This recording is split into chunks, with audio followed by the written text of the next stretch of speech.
Fala pessoal, tudo bem? Hoje nós iremos falar um pouquinho sobre a Organização do Tratado do Atlântico Norte, conhecido também como OTAN. Mas antes disso, quero pedir para você se inscrever no canal e também para você deixar o seu joinha. Então bora lá, vamos pro vídeo. Ela é a mais poderosa aliança militar do mundo, foi criada em 1949 com os Estados Unidos na liderança e inicialmente contava com 12 países. Hoje ela está com 32.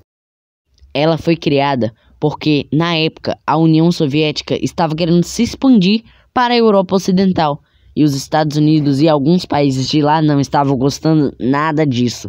Então eles se juntam e criam a OTAN. No início, ela contava com apenas 12 países.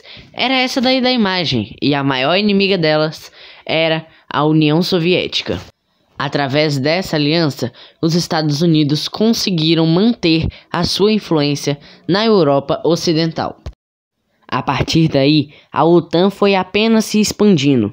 Ela conta hoje com 32 países membros, incluindo os Estados Unidos e o Canadá, na América do Norte. Atualmente, se a OTAN fosse apenas um país, ela seria a maior economia do mundo, levando uma vasta vantagem em cima da União Europeia e da China.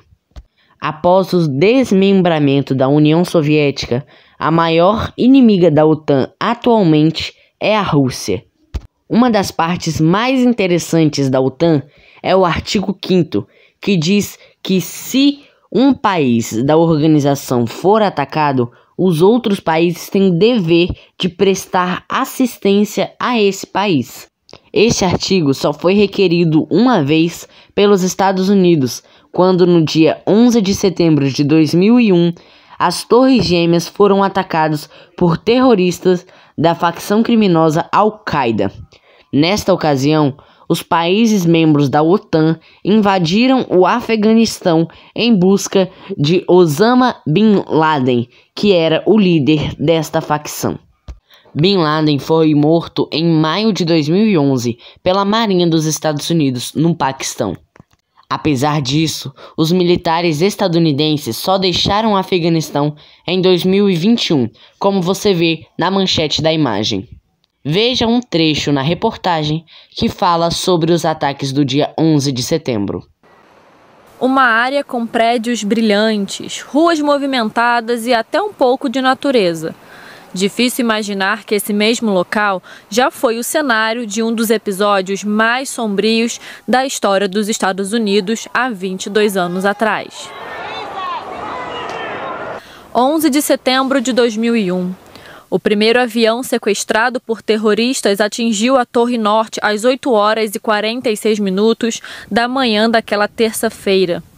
Àquela altura, a maioria acreditava se tratar de um acidente.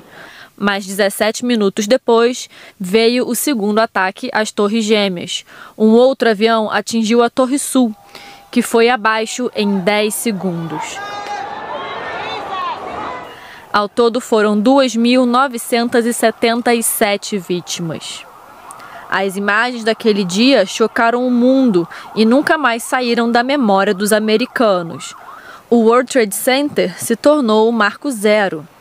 O FBI começou as investigações imediatamente. Além de identificar os terroristas, foi descoberto o grande responsável pelos ataques, o líder do grupo islamista Al-Qaeda, Osama Bin Laden. Baseado no Afeganistão e sob proteção do Talibã, Bin Laden já era o mais perigoso e conhecido militante islamista do mundo. Na época, o republicano recém-empossado como presidente dos Estados Unidos, George Bush, declarou a guerra ao terror. As ações eram pautadas pelo combate aos atentados terroristas. O Afeganistão foi invadido e ocupado ainda no mesmo ano, e o Iraque 2 anos depois. Simultaneamente, foi aberta a caça a Osama Bin Laden. Bush pedia justiça e falava que queria o líder terrorista vivo ou morto. Dead or alive.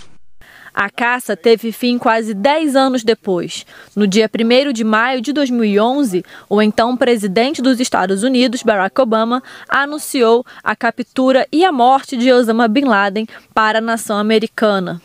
O terrorista foi morto no Paquistão e teve o corpo jogado no mar. Uma justiça que apaziguou a frustração das autoridades norte-americanas, mas não preencheu o vazio das quase 3.000 famílias que foram destruídas naquele 11 de setembro. De 2004 a 2014, foi construído um memorial para lembrar do ataque às Torres Gêmeas e às milhares de vítimas. Hoje, a borda com os nomes de todos que morreram e uma piscina de lágrimas, como é descrito o espaço, é visitado por turistas de todo o mundo. A fundação do prédio, o carro dos primeiros bombeiros que chegaram ao local e as centenas de itens encontrados sobre os escombros. Tudo isso faz parte da coleção de histórias do memorial. E é também onde parentes podem recordar dos seus entes queridos. Atualmente, a maior inimiga da OTAN é a Rússia, e a OTAN e a União Europeia têm financiado a Ucrânia na guerra da Ucrânia. É isso aí, pessoal. Se você gostou do vídeo, deixe o seu like, se inscreva no canal e comente alguma sugestão de vídeo que você quer que a gente grave. Falou!